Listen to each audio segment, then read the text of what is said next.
You'll have to pick your question from our budget box. Okay, so we will be reading the question twice, and all you have to do is to answer it without time limit. Tama, wala po tayong time limit. All right. So this will serve as the final question and answer push. Okay. And our criteria for judging for the top 5 is 60%. Tama ako, Jean? 60% intelligence, and 40% beauty, confidence, and poise. So, kailangan may poise pa rin ang pagsagot. Yes, of course. Paano ba nabulod nila ganito? Ang gabi dito. Ito yung tanong. Asa ka tatlo ko? Ayan. Alright, so candidate number 6, pampawala ng kaba. How are you feeling right now? Ano ba? Right now, I'm very thankful. So thank you to the panel of judges for giving me the opportunity to be part of your Magic 5. And as well as to the other candidates, we are all winners in our own ways. So just congratulations for the Ayan, thank you so much. You are one of the crowd favorites for tonight. Ano yung masasabi mo sa crowd natin for tonight? Of course, I'm very happy because when people clap for you, especially in a place that you've never been to before, it's very heartwarming. It's something that boosts up your confidence. It's like you're on cloud 9. Kasi hindi mo sila kilala and yet they're clapping for you. I can see si Ma'am siya dun sa kanina, si Nanay. Kayo pa pumapalakpak. She reminds me of my mom. So, right now I'm very, very happy.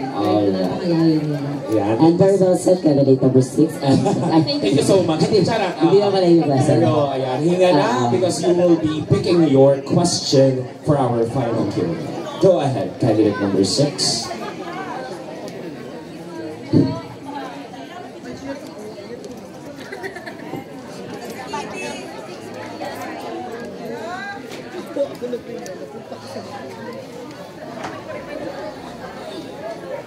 Okay, paalala lang sa mga audience, huwag po tayo masyadong maingay kapag sumasagot ang ating mga kandidata para at least is marinig natin ng mabuti at lalo ng ating mga hurado ang magiging kasagutan ng ating kandidata. Yes. Candidate number 6, your question is,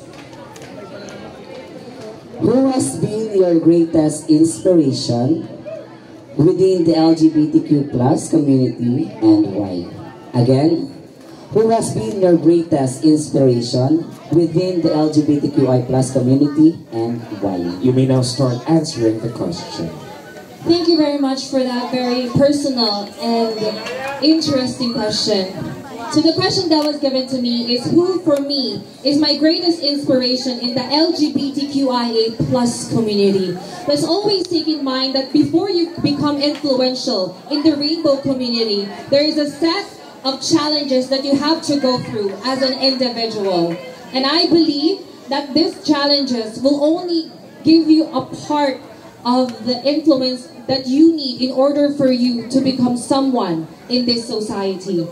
There are certain people that comes into my mind, just like artists, just like Vice Ganda. However, I would like to go deeper. Someone who is more powerful, someone that I can be like someday. And that would be the Governor or Congressman Geraldine Roman. Why do I say so, ladies and gentlemen? Because in the long run of our fight towards equality and equity with the same opportunities as any given person, she has infiltrated, she has broken the barriers that has been set by the people or by the community for a very, very long time. I would like to be just like Geraldine Roman because I would like to change society in the ways of the legal framework that we have here in the Philippines, which is very, very weak. Why do I say so? Because if you are part of my community, you will definitely feel that we are not seen. We are invisible in the eyes of the law. Because the law itself would state that it is for every single individual. However, we are marginalized and discriminated for the longest time. I chose Geraldine Roman because I would like to create an influence not only for the people, but especially to the young transgenders of today, that yes, we can always change what we feel because it is something that we deserve. So therefore, we should always choose someone that we know is powerful enough and someone that we can change the world. And I believe that if I become someone just like her, mababago ko po ang pananaw ng bawat tao, lalong-lalo na sa ating gobyerno. Bakit? Dahil kailangan po ng mas maraming LGBT na uupo sa ating gobyerno. Bakit? Because we are the people who are always selfless. Mas iisipin po namin ang ibang tao kaysa sarili namin. We are always breadwinners. We always choose other people aside from ourselves. Why? Because that is who and what we are. Dahil sa ating mga pamilya, kung meron kayong baklang anak, alam po natin na hindi po namin kayong iwanan, na kahit sila man po ay mag-asawa, kami at kami pa rin po ang magiging kakampi nyo. And if we have a power in the government, that will be the same influence, tantamount to a family, to a government, to a nation. So therefore, ladies and gentlemen, the greatest influence that I chose in the LGBTQIA+, most definitely, would be Geraldine Roman. So let's support her, not because of her sexual orientation, but because of her intellectual capacity to lead a nation. Thank you so much. Alright, thank you so much, candidate number 6. Please pick a question.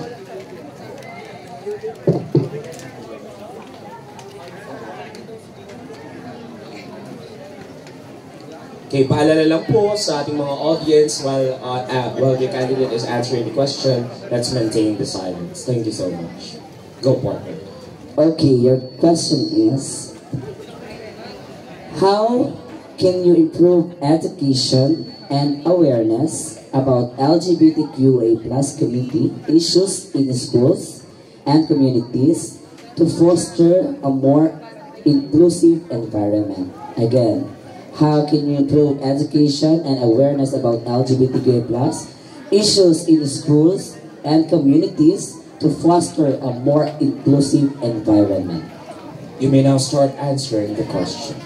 Wow. Thank you so much for the very wonderful and interesting question. You know what, ladies and gentlemen, in our country, which is the Philippines, LGBT community are not totally accepted. We are just tolerated. Because if we are accepted, we are protected by law. And how can I educate our LGBT community rights for our schools and community? Marahil, there is one thing that I will think in my mind, how to educate each and everyone by simple respect for me. R-E-S-P-E-C-T. Respect. That is the one thing that I will want to educate each and every one of you. Hindi lamang po para sa ibang tao, kundi respeto para sa sarili ko. Dahil hindi natin ma-educate ang bawat tao dito sa ating bansa or dito sa ating mundo kung mismo sa ating mismong LGBT community ay hindi natin kayang irespeto ang bawat isa. One of the main problem of LGBT community we are facing right now is us LGBT community. Dahil sa aming pong komunidad ay naghihilahan kami pababa, nagpapataasan ng ihi at nagpapaunahan. Pero kung mismo sa amin magmumula ang respeto ng bawat isa, ay kahit kailan ay hindi na po kami hihingi ng respeto na gusto namin makamtam sa aming kasarian. Dahil kusa na po yung ibibigay ng bawat taong nakakasalamuhan natin. Sabi nga nila, ang pinakamagandang bagay na maibibigay natin sa ating mga kapwa ay ang respeto. At ayan din, ang pinakamagandang bagay na maibibigay mo sa ating mga sarili. Kaya kung kaya mong respetuhin ang sarili mo, re-respetuhin ka rin ang kapwa mo. Because always remember, nothing in this world is more special than giving a simple respect. Thank you very much. Alright, maraming salamat.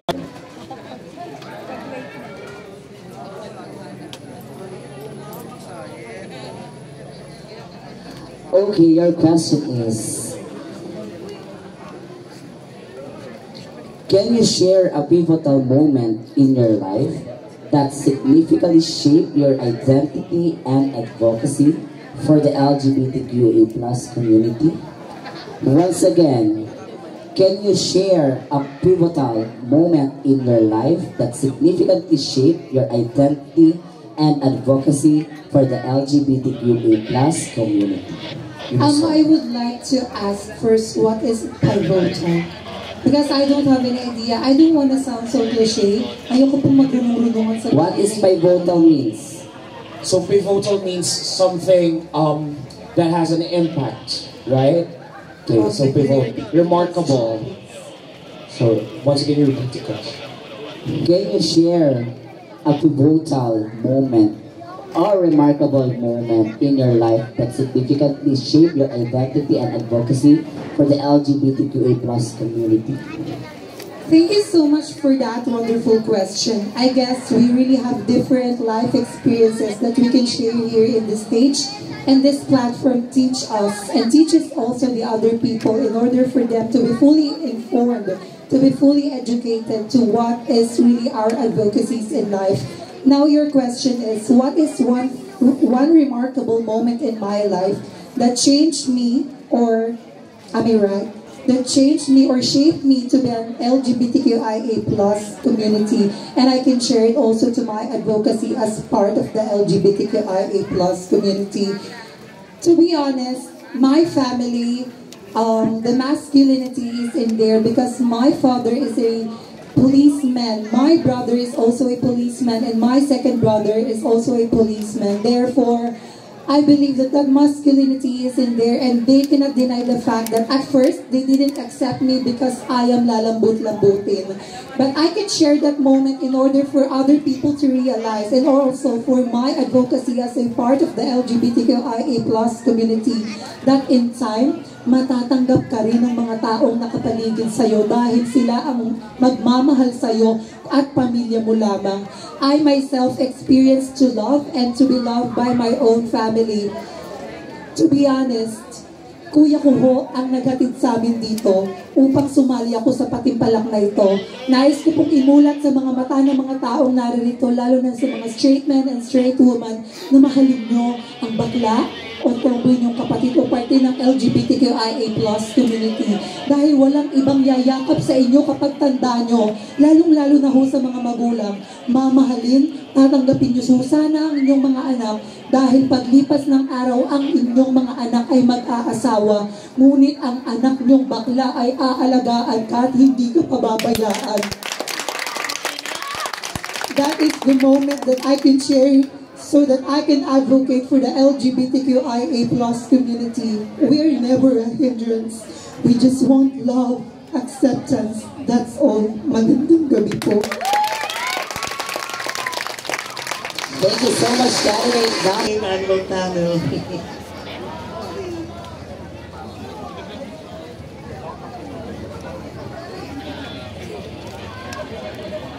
Okay, candidate number 7, your question is, how do you think the representation of LGBTQA+ individuals in media and entertainment has evolved over the past decade? And what impact does this have on the broader fight for equality and acceptance? Once again, how do you think the representation of LGBTQA+ individuals in media and entertainment has evolved over the past decade? And what impact does this have on the broader fight for equality and acceptance? Okay, I'll go straight forward. Good morning, honorable panel. There is Vice Ganda, there is Kalat Karen, and one of course of my kababayan, Tito Boy, who's a pure waray also of this. And then there are other people, especially nowadays, masyadong drag is there, and everybody. But I have to admit to everyone and remind everybody that behind that beautiful films, behind those entertainment world, behind those art, lahat ng inyong pinapalakpakan ngayon ng mga artista, behind those, the great honor and motivator is an LGBTQIA+ member. Here is a living evidence. Direct is in front of us, of course. And how does it impact nowadays? Eto lang, I see a very fragile, thin red line about that. Because anything Of course, our personality is very loud, confident, and definitely has these areas that we think over out of the box. So, it's often misinterpreted by everyone. So, Tagalogin ko mga bagets, ang kaloob namin sa pagpapaigi kung anong meron ang media ngayon at kung anong nakikita namin ninyo ngayon, nakabahagi ang LGBTQIA+ ay napakalaki ng papel na ginagampanan namin. Bakit? Everybody is expecting us to be perfect. Everybody is expecting us that anything that comes out from our mouth should definitely profound into morally, socially upright of what we call social norm. On the other hand, let me rephrase by reminding everyone that, hey, what's in between our legs has nothing to do with the pressure of the community because we exist. Tao pa din kami, kung ano lumalabas sa bunganga namin, kung anong aksyon namin, kung ano ang magawa namin, lalo't lalo na kung ma-impluwensya kami at kilala kami, bound to commit mistake, and we owe that a lot to all of you. And that is why I say there's a huge impact. Isa siyang fragile, isa siyang parang glass na mabilis kaming mabasag. Why? Ang isang pagkakamali namin, lahat na. It's a domino effect. That is why I don't like with that. So I have to say as much as I can, I'd like to insert myself in this specific situation. Sali pa rin ang sali yung matmat. Hala, nag-Tony Poller na siya. Ilang taon na nga ba siya? Nakakadurog minsan, nakakairita, pero kailangan mong lumaban. Pero ano ba ang dahilan? Kasi nga nakikita ako sa TikTok, with all humility, nakikita ako sa mga TV interviews. Ano nga ba ang impact ko sa media? Dahil isa akong maliit na influencer, if I should say. Gagawin ko ang lahat at wala akong pakialam. You do not even know the story behind kung sino ako. At wala din akong pakialam kung malaki at mataba na ako at patuloy akong sumasali dito kahit nanggaling na ako sa mga pageant na malalaki dahil nandito ang puso ko. Ito lang ang plataforma na kaya kong lumapit at ibigay ang puso ko kahit durog na ito at malimit ako sinasabihan, ay pinagkakakitaan niyo, oo. Pinagkakakitaan ko, galing ako sa malaking pamilya, 8 of my younger brothers and sisters. I'm 11 from the second, I'm second from the oldest of the 11 children. 8 sa mga kapatid ko na pagtapos sa kolehiyo dahil sa panaog ko sa entabladong ito. And that is the great impact and influence to everyone to prove that maybe generation, we will have a different impact.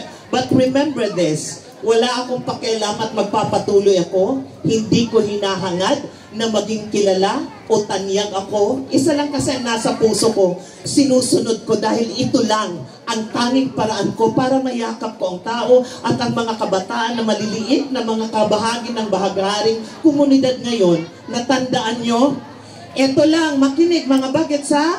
Kaya ang pagiging ma-influensya isang malaking responsibilidad. Dahil hindi mo obligasyon maging perpektong tao. Ngunit, responsibilidad mo maging mabuting nilalang. Thank you. Thank you so much. Candidate number 7. Okay. Would you mind to read it twice? Yes. We'll read the question twice. Okay. So here's your question. Candidate number 9. Candidate number 9. Where do you see the LGBTQIA+ rights movement in the next 10 years? And what role do you hope to play in that future? So once again, I will repeat the question. Where do you see the LGBTQIA+ rights movement in the next 10 years? And what role do you hope to play in that future? Okay, maraming salamat po sa iyong katanungan. So, in the next 10 years, ano na nga daw, hello? Ayan. Ano na nga daw po ba ang role ng LGBT community sa ating mundo? Simple lamang po, ito ay naipasa na ang SOGI bill na matagal na nating ipinaglalaban. Hindi lamang dito sa ating bansa, kundi sa buong mundo.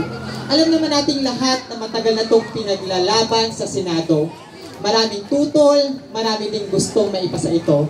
Pero ang SOGI bill ay hindi lang pa sa LGBT community.